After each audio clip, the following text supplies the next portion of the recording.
How's it going, guys? I'm Aaron from PhoneDog.com, and yeah, you know what? I've been in London just for a few hours, and I haven't gotten much sleep. I've been on a plane for 12 hours, but I'm here, and I'm here at the Samsung event where they're showing off their latest smartphone, the Samsung Galaxy S3. So we saw, some rumors on the internet for the past couple of weeks, and it's come to fruition, and here is the device. And just to give you a rundown of the specs, it's a 8.55 millimeters thick, so a very thin device, and it's got a nice curve to it as well. It's packing a 4.8-inch Super AMOLED HD display at 720p. It's packing a 1.4 gigahertz quad-core Exynos processor. You can see the changes to TouchWiz as well. It's got a 2,100 milliamp hour battery, an 8 megapixel camera on the back with 1080p HD video recording, and a 1.9 megapixel front-facing camera that shoots video at 720p. So there are a lot of cool features that will go a little bit more in depth then later in the video. But first, I just want to give you kind of a quick walkthrough of the device itself here. So you can see some ice cream sandwich elements here with apps and widgets, but you're going to see a new version of TouchWiz as well. Now, they're not really branding it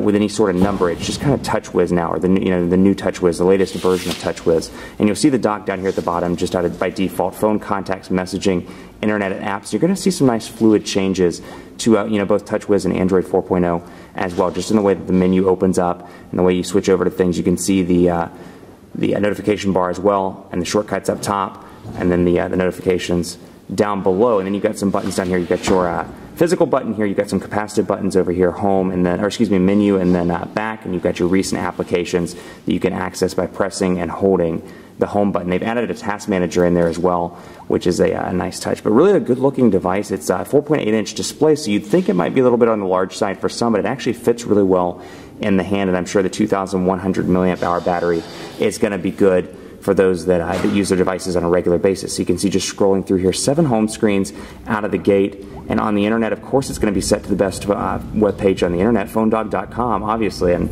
I may have cheated and set it to that before I started the video. So my apologies for my bad jokes. But you can see portrait to landscape transitions are nice and fast here. And you got a beautiful display. And like I say all the time, the camera's really not doing it justice. Gorgeous display here. And again, 4.8 inches, although it fits really well in the hand. And just to give you a comparison to another device in terms of size, there's the Apple iPhone 4S that you can see. So it's a little bit longer, but not nothing too major. So it's got a lot of cool features, which we'll go over in just a bit. But you can see here, just to give you a quick rundown, the dialer application, and then you can see messaging here as well, and see what it looks like. So some minor changes here as a result of ice cream sandwich. And just to take you really quickly through the settings, and you can see some of the stuff that comes out of the box: All Share Play, Chat On, Dropbox, Flipboard, Game Hub, Internet Radio, Keys Air, and then scrolling through Google Plus support, obviously with Messenger and Google Plus integration.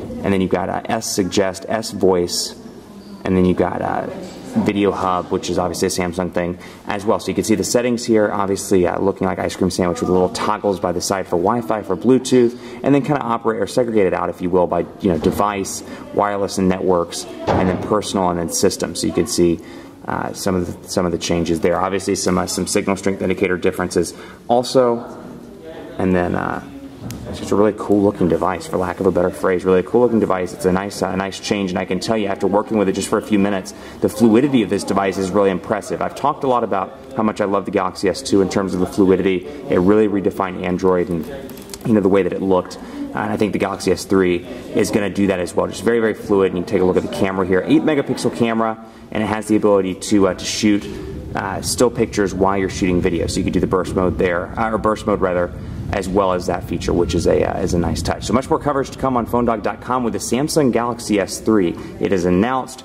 it is on its way, and we'll have more coverage in the coming weeks and the coming months on PhoneDog.com. Be sure to like us on Facebook, Facebook.com/PhoneDog. Hit us up on Google Plus as well at gplus.to/PhoneDog, and follow me on Twitter and let me know what you think of the newest Galaxy at PhoneDog_Aaron, and on Facebook at Facebook.com/PhoneDogAB. Let's take a look at some widgets before we sign off and see. Looks like we got some nice new widgets here. You can add the alarm, and you can change around the sizes of the widget, and more. Lots of cool features, but much more to come on the site. Thanks so much for watching. As always, we'll see you next time.